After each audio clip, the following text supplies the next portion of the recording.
La liberté. Un mot puissant, un idéal qui prend forme à mesure que la Seconde Guerre mondiale bascule. À partir de 1943, nourris par l'espoir des victoires successives, des hommes et des femmes s'engagent, luttent et préparent l'après. Mais reconquérir la liberté ne se limite pas à la libération des territoires. Il faut aussi reconstruire un pays brisé, rétablir la souveraineté nationale, refonder les institutions politiques, économiques et sociales. Cela ne se fera pas sans ses compatriotes, nombreux, arrachés à leurs terres. Prisonniers de guerre, travailleurs forcés, résistants, déportés, tentent de retrouver leur place dans une nation marquée par l'occupation. Le retour de près de 150 000 hommes, femmes et enfants est organisé sous l'autorité d'Henri Frenay, ministre des prisonniers de guerre, déportés et réfugiés au sein du gouvernement provisoire fondé en juin 1944. Un titre officiel, mais une mission floue, presque insondable. S'il est un lieu qui incarne à lui seul les douleurs, les défis et les réussites de ses retours, c'est l'hôtel Lutetia. Cet hôtel de luxe, niché au cœur de Paris, a été réquisitionné par Charles de Gaulle, président du gouvernement provisoire, pour servir, en théorie, de centre de sélection pour les déportés politiques, hommes et femmes. Mais la réalité est tout autre.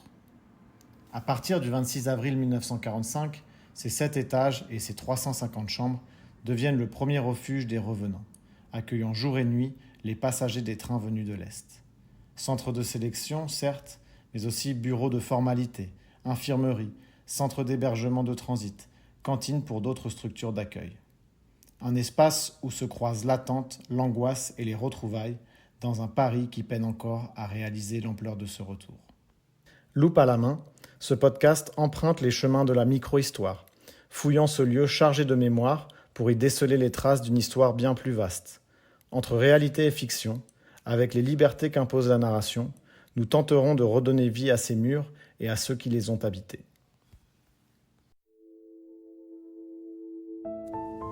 Sur mes cahiers d'école, sur mon pupitre et les arbres, sur le sable, sur la neige, j'écris ton nom. Sur toutes les pages lues, sur toutes les pages blanches, pierre sans papier ou cendre, j'écris ton nom. Bonjour Monsieur André Veil et merci de nous accorder cet entretien pour notre journal aujourd'hui. Pourriez-vous commencer par vous présenter ? Avant la guerre, j'étais président de la Société anonyme de gestion immobilière, mais depuis l'invasion allemande, je me suis engagé dans des projets de protection aux familles juives menacées. J'ai également été résistant membre du COSOR, le comité des œuvres sociales des organisations de la résistance, et j'étais passé en Suisse par la résistance après avoir été arrêté et hospitalisé. Pour vos actions auprès de la résistance, nous vous remercions énormément. Et j'ose de le dire que je ne suis pas la seule. La semaine dernière, je vous ai vu avec le ministre Henri Frenay, et il semblait vous remercier aussi. Pourriez-vous nous dire pourquoi ? En novembre 1944, j'ai fondé celle qui est devenue la Fédération nationale des déportés, internés, résistantes et patriotes, c'est la FNDIRP. Depuis le début de cette année de 1945, nous avons mis en place des centres d'accueil à Paris pour recevoir des juifs rapatriés, à la rue d'Artois ou à la rue de Leroux. Ainsi, je suis allé voir les ministres et le président Charles de Gaulle le 19 avril parce que je voulais leur proposer un projet.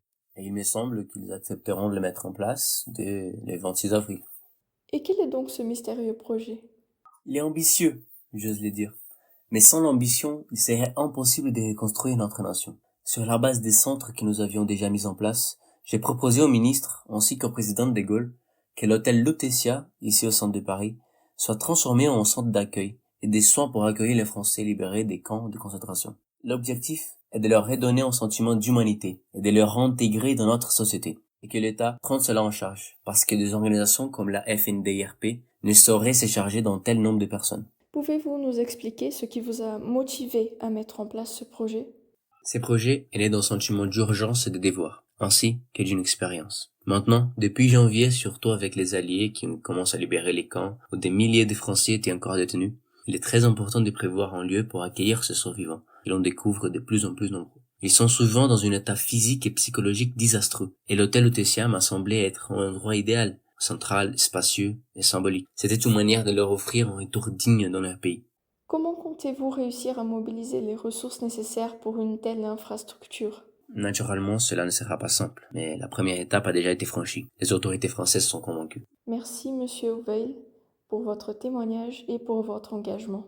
Merci à vous. Je suis heureux d'avoir pu contribuer à ma manière à la reconstruction de notre pays. Sur les champs, sur l'horizon, sur les ailes des oiseaux et sur le moulin des ombres, j'écris ton nom. Sur chaque bouffée d'aurore, sur la mer, sur les bateaux, sur la montagne démente, j'écris ton nom.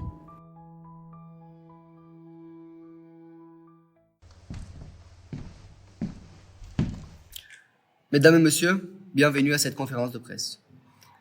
En tant que ministre du gouvernement provisoire de la République française, en charge des prisonniers, déportés et réfugiés, j'annonce officiellement que la décision d'accueillir tous les déportés français est prise.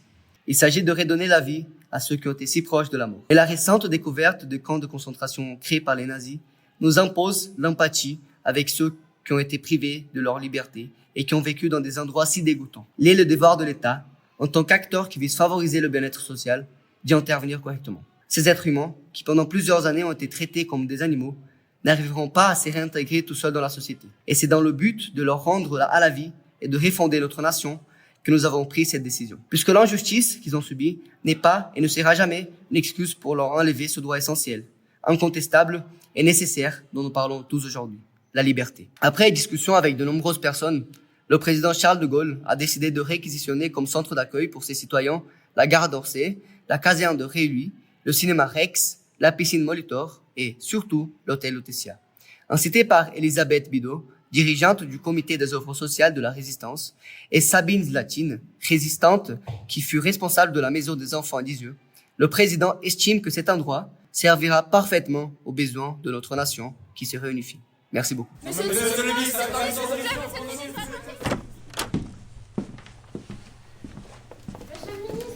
ministre, s'il vous plaît, ces déportés reviennent brisés. Comment l'État peut-il réellement leur redonner une place dans la société?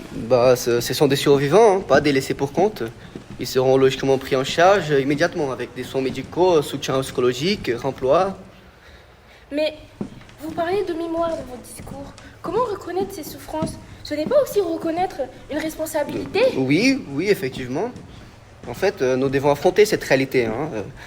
Oui, des Français ont collaboré, oui, des vies ont été livrées à l'ennemi, oui, la France a collaboré avec le régime nazi, et maintenant l'État assumera sa part, Donc, sans de ce que tour. vous dites, c'est que la justice suivra, les collaborateurs seront-ils jugés, monsieur le ministre? Sans doute, il ne peut y avoir d'impunité. Ceux qui ont trahi seront jugés, et ceux qui ont commis ces actes inhumains paieront le prix, et c'est pas seulement la France, c'est le monde entier qui l'exige. Et un dernier mot pour ceux qui ont tout perdu, qui rentrent aujourd'hui sans famille, sans métier, sans maison. Ils ont déjà survécu à l'inimaginable. Je trouve que nous leur devons plus que des mots, nous leur devons une nouvelle vie et une nation refondée. Merci. Mais monsieur le ministre, Sur les formes scintillantes, sur les clochers des couleurs, sur la vérité physique, j'écris ton nom. Sur les sentiers éveillés, sur les routes déployées, sur les places qui débordent, j'écris ton nom. 8 juin 1945, 8h30 du matin. Bonjour, aujourd'hui, nous commençons par la diffusion des noms des nouveaux déportés arrivés à l'hôtel Lutetia. Claire Dupont, Charles Perret, Jérémy Dupéra, Laurent Humido, Mais Olivier c'est Demézy, mon Alondra père Perret. Je dois aller le trouver. 45 boulevard Raspail. Ah oui, c'est là. C'est grand. Comment est-ce que je vais trouver mon père ici? Vaut mieux demander. Bonjour. Bonjour. Oui, Je crois avoir entendu le nom de mon père lors de l'émission ce matin. ah oui, hier, nous avons accueilli de nouveaux arrivés du camp Sachsenhausen. Regardez.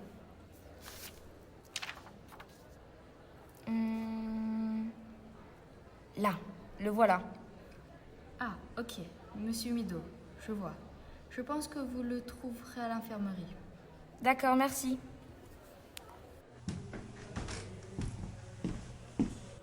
Père? Père? Ma fille, Christiane, tu m'as retrouvée. Et en plus, le jour de tes 14 ans. Mais comment es-tu arrivé ici? J'étais dans le camp de Sachsenhausen, puis un jour, les Allemands nous ont fait marcher, pendant des semaines, dans des conditions inhumaines. Mes pieds saignaient. Beaucoup sont morts sur le chemin. J'ai beaucoup pensé à toi. C'est ce qui m'a fait tenir. Papa et maman? Viens, on rentre à la maison. Tous les deux. Oui, reprenons notre vie, une vie normale. Sur le fruit coupé en deux, du miroir et de ma chambre, sur mon lit coquille vide, j'écris ton nom. Sur mon chien gourmand et tendre, sur ses oreilles dressées, sur sa patte maladroite, j'écris ton nom.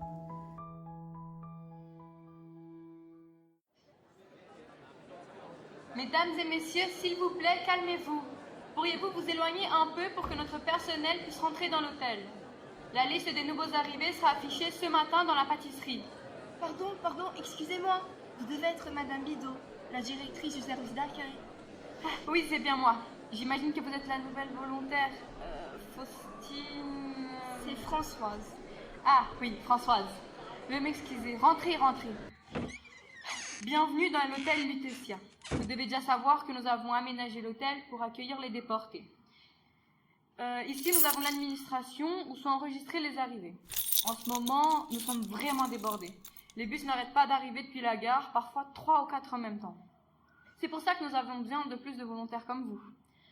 Le centre est ouvert depuis à peu près 1 mois et nous sommes 600 volontaires. Vous allez travailler avec Madame Denise Monteau, qui dirige l'enregistrement des arrivées.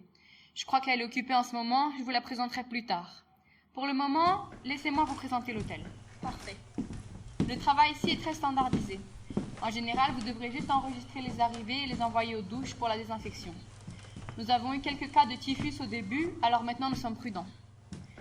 Parfois, certains arrivent dans des états critiques. Dans ces cas-là, ils vont directement à l'infirmerie. À la fin de la procédure, vous devez leur fournir leur carte de rapatrié. Attention! Lui n'est pas à déborder! Ça faut, sort d'ici! Ah, ça me rappelle. Attention aux faux déportés qui cherchent simplement à se refaire une vie en se faisant passer pour des rapatriés. Très bien. De l'autre côté, il y a une entrée réservée aux familles. C'était l'ancienne pâtisserie de l'hôtel, donc on continue de l'appeler comme ça. Tous les jours, on y affiche les listes des nouveaux arrivés. Ceux qui reconnaissent le nom d'un proche sont acheminés vers l'accueil. Denise t'indiquera la marche à suivre dans ces cas-là. Et ils peuvent appeler chez eux avec le téléphone qui se trouve juste là-bas, vous voyez? Juste ici, nous avons le couloir qui mène aux escaliers du 2e étage, ainsi qu'à notre cantine. Ces photos et articles que vous voyez sur les murs ont été mis là par les familles qui attendent leurs proches. Voilà notre cantine où mangent nos résidents. Les employés et volontaires mangent généralement dans l'annexe, à côté de la cuisine. Je vais vous demander de ramener vos propres repas, nos stocks étant assez limités en ce moment. C'est assez percutant le contraste entre la beauté des lieux, les miroirs, les fleurs et la tristesse de la situation, la mauvaise odeur dans l'air, le regard vide des occupants des chambres. C'est un fait. Le boulevard Raspail devant et ses passants avec leurs sacs de magasins de luxe qui voient descendre des bus ces personnes squelettiques dans leurs pyjamas rayés. Cette nation est à reconstruire. Bon, passons au 2e étage. À votre droite, vous trouverez l'infirmerie. Elle est pleine la plupart du temps, les infirmières sont débordées. Ça doit être dur. Ça l'est. Heureusement, notre équipe est très compétente. Les employés de l'hôtel, assistantes sociales, scouts, médecins, militaires, tout le monde fait en sorte que ça fonctionne. Toutes les chambres de cet étage ont été aménagées. Elles sont occupées par nos résidents masculins ou par des malades. Tout le 3e étage est réservé entièrement aux femmes. Comme vous ne travaillerez pas là-bas, je vais clore la visite par ici. Très bien. C'était un plaisir, Françoise. N'hésitez pas à vous adresser à Madame Monteau si vous avez des doutes. Et je vous souhaite encore une fois la bienvenue. Sur toute chair accordée, sur le front de mes amis, sur chaque main qui se tend, j'écris ton nom. Sur la vitre des surprises, sur les lèvres attentives, bien au-dessus du silence, j'écris ton nom.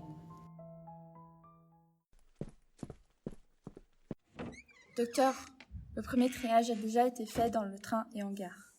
Les plus gravement blessés ont été envoyés directement à la Pitié-Salpêtrière et à Bichat. Mais ceux qui restent ici sont faibles. Certains sont en état de choc. Nous n'avions pas prévu une telle situation. Et leur état général? Beaucoup sont squelettiques, leur peau tire sur les os. Certains n'ont plus la force de tenir debout. Ils ont des œdèmes de faim, leurs jambes sont gonflées comme les outres, mais leur visage est creusé. Beaucoup toussent, parfois du sang. Les plus atteints par le typhus délirent encore. Des blessures visibles? Des plaies infectées, des escarres. Certains ont été battus jusqu'à l'eau. Pour les femmes, certaines refusent de parler. Mais elles portent des blessures visibles et invisibles. On trouve des traces de coups, des brûlures, des mutilations. D'autres Elle ne parle même pas. Elle ne regarde personne.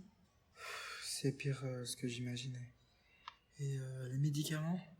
Ce qu'on nous donne officiellement ne suffit pas. Le nombre de patients a été sous-évalué. On va devoir s'arranger autrement alors. Il y a des stocks de médicaments que l'administration ignore. On servira. J'en parlerai aux autres. Vous devez passer ici pour la désinfection. Nous devons asperger vos vêtements de cette poudre blanche pour combattre le typhus. 2 douches consécutives, c'est impératif. Ensuite, vêtements propres. Pour les femmes, l'examen gynécologique est obligatoire. On doit s'assurer qu'elles n'ont pas d'infection grave. Certaines ne voudront pas. Soyons délicats. Madame, vous pouvez passer. Merci. Sur l'absence sans désir, sur la solitude nue, sur les marches de la mort, j'écris ton nom. Bonjour mademoiselle Seno, je suis venue voir comment vous vous sentez et vérifier que vous êtes prête à partir. Ah, oui, bonjour, entrez. Alors, encore mal à la tête? Non, ça va. Avez-vous des vertiges, des essoufflements ou tout autre symptôme inhabituel? Non. Bon, bien, vous êtes prête à partir.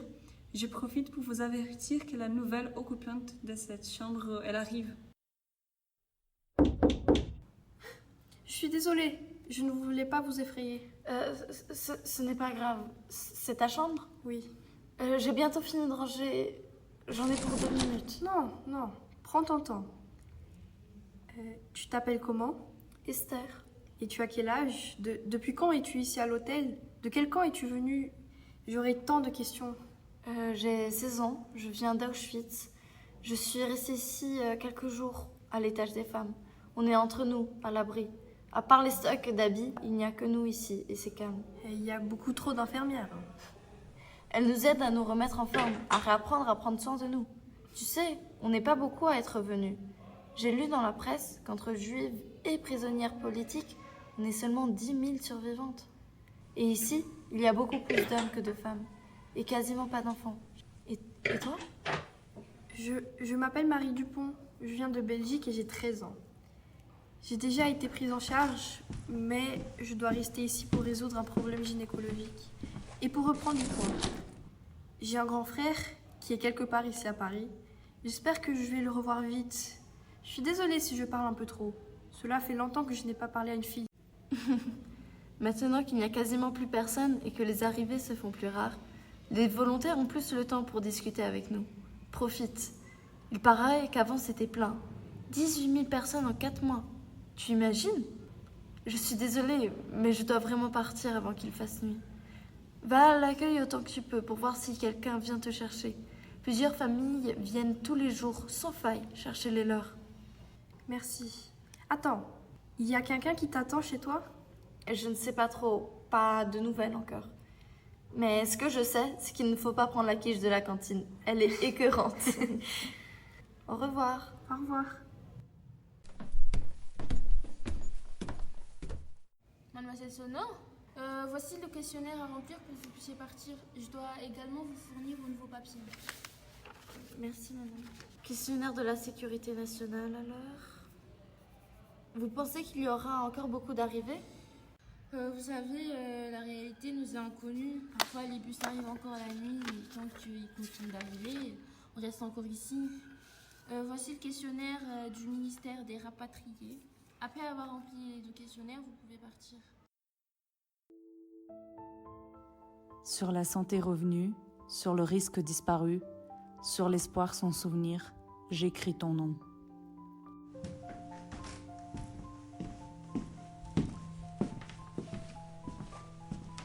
Et par le pouvoir d'un mot, je recommence ma vie. Je suis née pour te connaître, pour te nommer.